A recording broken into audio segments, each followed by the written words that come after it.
Hi, I'm Tom Burgess. Thank you for listening to the Weekly Wake Up, where we set off the alarm on what's really happening in the country, our country. Well, today's show is going to take a slightly different format.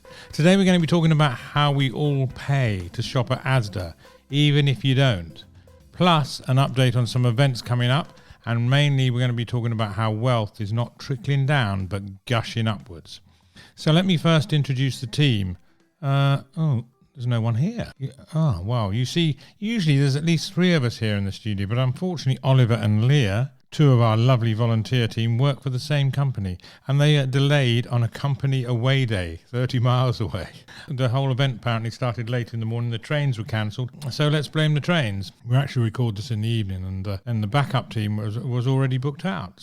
But the show must go on. So I was going to just sort of leave all four microphones on and run around each microphone making comments in different voices. But then I realised this is not really a comedy show. We do have two studio cats, Gary and Brian, but they seem to be asleep and only rarely talk to me at their dinner time to remind me that it's dinner time. So it's just me, and after I've given you a little update, I'm going to play you an earlier episode on inequality and what we can do about it. But I just wanted to tell you about the Big Tent Ideas Festival at Mudchute Park and Farm in Tower Hamlets in London, coming up very soon on Saturday the 31st of August between 9 a.m. and 8 p.m. in the evening. And the Big Tent Ideas Festival brings together people from all backgrounds and political affiliations for a day of political and cultural debate. And you can find out more at bigtent.org.uk. I'll be there, and I hope you will be too. And don't just take my word for it. Stephen Fry said, at a time when disillusionment and traditional party politics have never been so low, the Big Tent Ideas Festival is a breath of fresh air. And the festival has partnered with organisations like the World Wildlife Fund, the Joe Cox Foundation, the Institute of Public Policy Research, Bright Blue, Radix for Future's Sake, the Coalition for Global Prosperity,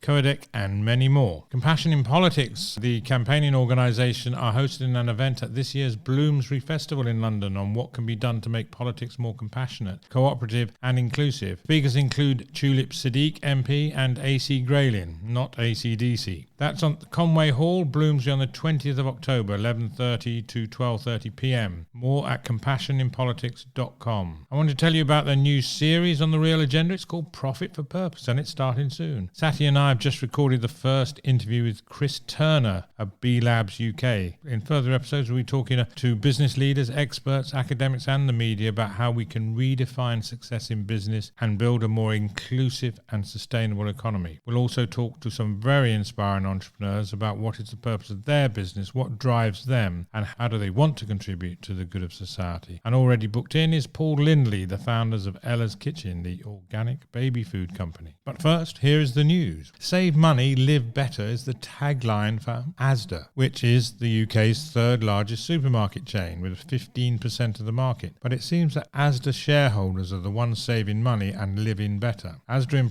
employs about 120,000 workers, many of whom are on such low incomes that last year they claimed an estimated £221 million in working tax credit and housing benefits. That's over £350,000 per store annually. This is based on research originally from Citizens UK. ASDA could pay their staff more and reduce the amount that we, the taxpayers, contribute to their profits. You see, ASDA makes a profit of over 700 million. So if they paid their workers all of that amount they claim in benefits, then it would be reduced the profits to 490 million. Still pretty good return on revenues of 22 billion. The ultimate owner of ASDA is the US-based Walmart, who interestingly also receives 6.2 billion annually in taxpayers' subsidies from the US government to make up for the low wages it pays its workers. Instead of paying workers enough to survive, the Walton family, as the owners of the business, take 3.2 billion in Walmart dividends from Walmart every year, while driving their workers onto food stamps and public assistance. What you've got here is that we, the taxpayer, are subsidising people's wages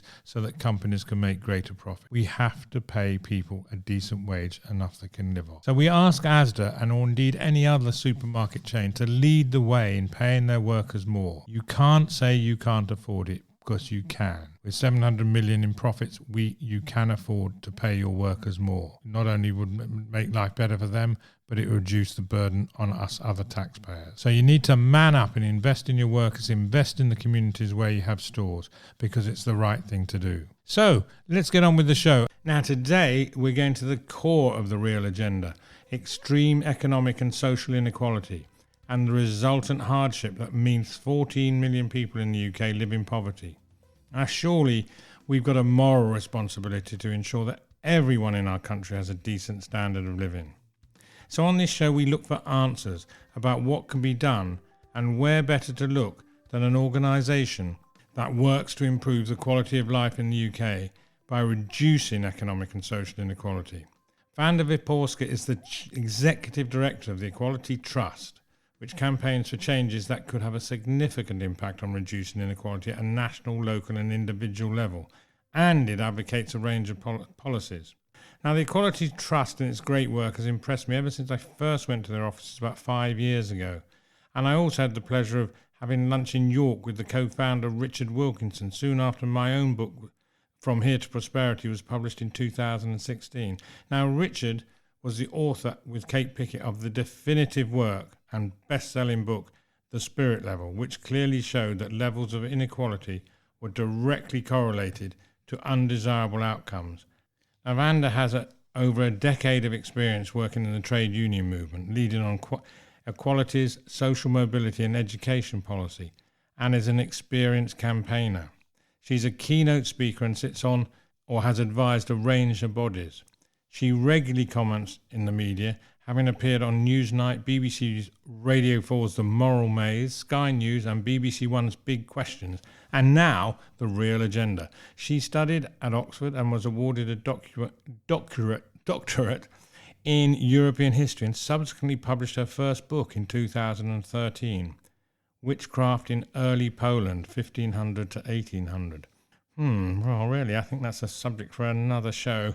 But anyway, having met up with Vanda on a number of occasions, and today we're at the Equality Trust offices, and the same week she was to go to Geneva to speak at the launch of the full report from Philip Alston, the UN Special Rapporteur, entitled Poverty in the United Kingdom, Human Rights Under Threat. So I started by asking Vanda to give us an update on the poor state of inequality in the UK today. Well, the state of inequality today in the UK is really rather troubling. We have a very high level of inequality, and even though there may be some margins, around the margins of error of decreases in inequality, it's still extremely high, and it's dangerously high. I mean, alongside with the United States, the UK is one of the poster children of inequality in the world today. Well, why was the Equality Trust set up? The Equality Trust was set up by Professors Kate Pickett and Richard Wilkinson back in 2009, and they set it up at the same time as releasing their best-selling book, their internationally best-selling book, The Spirit Level, because as activist academics, they wanted their research to make a difference. And what was really, really important about The Spirit Level was the fact that it called upon a wide range of research to demonstrate that in countries where we have high levels of inequality, such as the UK, we also see high levels of physical and mental ill health, we see high levels of teenage obesity, we see high levels of violence, youth violence, incarceration, we see low levels of educational attainment, low levels of social mobility, and I think what's really important as well for democracy today is that we see low levels of trust. Tell us how extreme inequality in the UK has become. How would you measure it now as opposed to what it used to be? Is it getting worse? Well, we've seen since the 70s and 80s that inequality has got dangerously high, and I think we see that manifest now in things like food banks, the fact that many people are working for their poverty, so we're not just talking about people who are not working, who are poor. We're seeing, for example, an increase in infant mortality. We're seeing life expectancy go down. The latest reports over the weekend have seen that life expectancy has gone down by 6 months. We're also seeing it in our education system. We're seeing it in the fabric of our society. And I think instinctively most people know that there's something very, very wrong. That when we see the rich list, for example, every year, and we see that the richest 1,000 households have as much wealth, we estimate, because it's always difficult to know exactly how much wealth people have, we see that they have as much wealth as the lowest 40% of households. we see that over the last year alone, the richest households have increased their wealth by over 47 billion. And then we know that there's something wrong with that. When we look at wages, they've stagnated over the last 10 years. People know that their wages aren't buying them as much as they did years ago. We have a housing crisis, and it's increasingly a society of have-yots and have-nots. And how did this actually happen? How did we let it happen? Well, this happened obviously because we had an economy that was privileging profit over people, and we have an extreme form of capitalism where, if you think about it, you may go to work and then you come home at the end of the day, and the amount of labour that you've put into the job will go into the company, that will feed company profits, and bear in mind the company may not be paying you enough to live on, so your wages may be topped up by the taxpayer, by benefits. Meanwhile, the profit made off the back of your work that day is going to shareholders and in the form of profit coming out of companies. And this profit is being squirreled away. It's not going into public services. It's, some people would say that that these people are able to afford tax avoidance schemes or even tax evasion. And this money is not trickling down. I think one of the biggest myths we've heard over the past couple of decades is that if we become intensely relaxed about people becoming rich, that in turn that money will trickle down. And that's just not happening. It's not trickling down, it's gushing upwards. So it's bad. What can we do about it? It's bad, but the thing about inequality is that this is a result of a series of political choices that were made, whether on fiscal or economic policy. And so the good side of that is that we can change the policies. So part of the work that the Equality Trust does is to work with the All-Party Parliamentary Group on Poverty. We'll be releasing a report on a poverty premium soon. We work with politicians across the parties to, for example, campaign for the socio-economic duty. Now, this is a really sort of small campaign, but it's an example of how a small clause in legislation can make a big difference. So the socio-economic duty is part of the Equality Act 2010, but because the Equality Act was brought in under the coalition government but taken to Parliament by the Labour Party, the Labour government, then certain sections of the Equality Act weren't brought into force formally. They're still on the legislation, but they weren't brought in. And the socio-economic duty says that all public bodies, so local councils, schools, hospitals, etc., have to take into account, have to pay due regard to the effect of their policies on those who are socio-economically disadvantaged. So this is absolutely crucial, that councils have to think about the effects of their policies, whether they're going to make cuts or not. Now, we've seen in Scotland that this has been adopted already under the Fairer Scotland Act. We can see that Wales is, I think, going to introduce this by the end of the year. So England remains a part of the country where this has not been brought into force.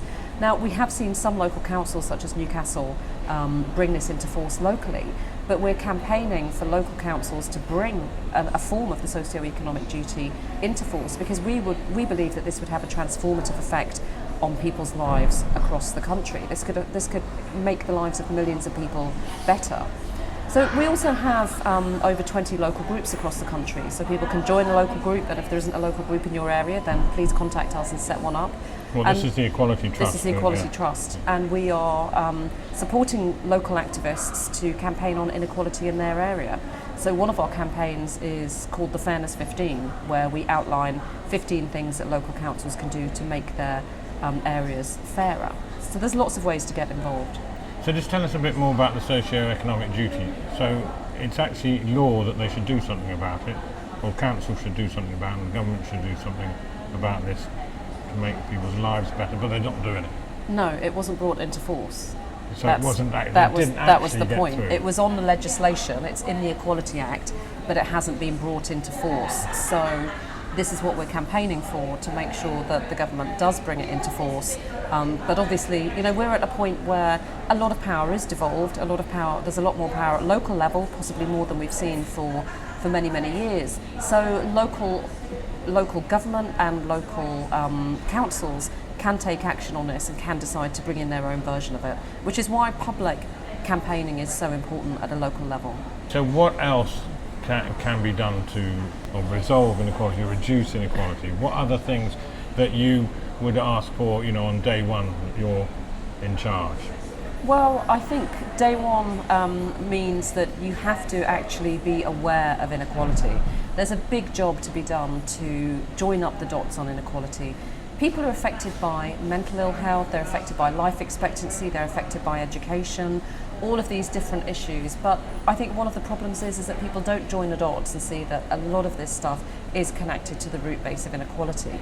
So if we tackle inequality, then we tackle a lot of those socially determined issues that I've spoken about. I would be asking a government, any government of any colour, to sit down and really put together an initiative to tackle inequality. Not to look at different departments, not to look at what can be done in different departments, but to look at an overall inequality reduction strategy. Because we know that where we have lower levels of inequality, we also have lower levels of a lot of the society's ills that we've been talking about. So if we work together on tackling inequality, then that could have a transformative effect across society. But I think we also have to look at the economic and the finance aspects of this. When we're thinking about tackling inequality, it does mean we're not just looking at poverty, we're not just trying to make sure that people who are on poor incomes or low incomes or no incomes are better off. This actually means you have to tackle a top. It means you have to look at a wealth tax, you have to look at income tax, you have to have progressive economic policies. And that means that people at the top will feel a difference. And I think that's where sometimes people do get a bit scared of tackling inequality, because understandably most people who are in a privileged position don't want to give up power, and so that's where we really find out what people's commitment to inequality is. I think you're absolutely right, because one of the big audiences is the rich and powerful, and to get them to accept that it's actually a good thing that they're paying more tax, and it's more of a badge of honour rather than just being a smart person trying to avoid tax and actually making a positive contribution. So it certainly is a big audience to win round, because as you say, it's not that they'll be worse off, it's just that they won't have so much, and they won't change their lifestyle, will it? Well, I mean, I think there are several factors here, and we're bringing them together in future campaigns. And one really is we are calling on those 1,000 richest households to declare whether they would support higher taxation. Because one of the key things about inequality is, obviously, it is very bad for people at the bottom end of inequality, but it's also bad for those at the top end. High inequality hurts all of us, and I think that's really the key message to get across, that we all suffer. So the rich suffer and the poor suffer. So we're asking the wealthy if they would consider supporting higher taxation in the way that the patriotic millionaires do in the US, for example, where you get high-profile people, you get Warren Buffett, you get Bill Gates saying, yes, actually, we'd like to pay more tax. And following, our colleagues at IPS, we're going to try and do some more work on that. But I think also what we have to understand, and I think this is really part of the campaign that people will grasp, is that quite simply, rich people pollute more. With private jets, with increased travel, with increased disposability and taking more resources, then we have to look at how inequality and climate change are linked. So how are your pledges going with the top 1,000 richest people? You're going to ask them to support paying more tax. How's that going? We're consulting with colleagues in the tax justice community about this, but I'm rather taken by Elizabeth Warren's idea of a 2% tax on over 50 million, I think, over 50 billion, and then a 5% tax on amounts over that, and that's something that we might be thinking about asking. But you were going to ask the people on the Sunday Times rich list to pledge that they would agree to pay more tax. Is that what you're trying to get them to say? Yeah, that's a campaign that we've just started. Yeah. So you're keen to get the political parties to adopt that, and how's that going? Politicians, have good intentions. They want to solve the burning injustices, but then don't do anything about it. What sort of progress is happening there, and what could be done more? Well, obviously it's a very difficult time at the moment to talk to any politicians, in the middle of Brexit and a Conservative Party leadership moment. But in most of our meetings with politicians across the board, we have been pushing for this, and also thinking about an all-party parliamentary group on inequality, which obviously would be another platform on which to raise some of these issues. And I'm confident that, amidst all of the sort of, smoke and mirrors of politics at the moment, that inequality continues to be a burning issue, and it continues to be an issue that many politicians are consumed by and feel very strongly about. And I think part of our mission is to make sure that we keep up that public pressure on politicians. From the conversations that I've had recently, I'm very confident that we will see further movement on this. And I think on both sides of the divide, in a sense, inequality has become a higher profile issue, and I think it would be very difficult to ignore it. So what can we the people do? Most people, polls show, and it's fairly obvious that most people want to see an improvement in this area. So what can we the people do? You mentioned one or two things, but let's see, people listen to this can say, well, yes, I can do that to help. Well, I think there are several things that people can do as individuals, and at the Equality Trust we have an individual manifesto so that people can look at different actions they can take. I would say really to get active, whatever campaign you're involved with, to raise the issue of inequality, to think about the area of inequality that's most important to you, and to try and talk to more and more people about joining up these dots of inequality. It's almost, a bit like Clinton saying it's the economy, stupid, it's inequality, isn't it? And I think there are lots of different things we can do. We can, for example, if we're in work, we can join a trade union, which is a way of reducing inequality, and we know that in countries where there's stronger trade union membership, there's lower inequality generally. We can raise the issues with our MPs, we can campaign on a socio-economic duty locally, and there's even things like campaign for a 20-mile-an-hour limit in your local area, because we know that the majority of children that are killed in accidents in local areas by drivers going at more than 20 miles an hour tend to be poorer children. So there's a variety of things that people can do, and a variety of ways in which to get involved. And you've got a young equality groups.